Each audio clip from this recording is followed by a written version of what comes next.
Do it again. I don't want it to click.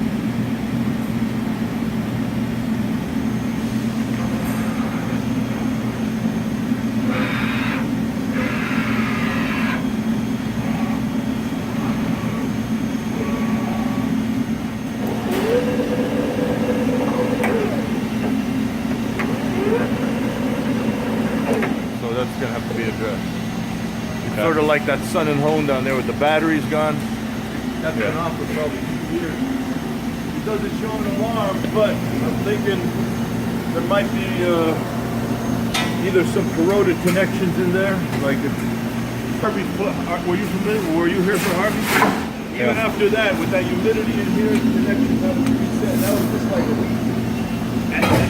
And that's just from Harvey. So it might be a matter of resetting PC boards. I don't know, but that's definitely not ready to come up yet.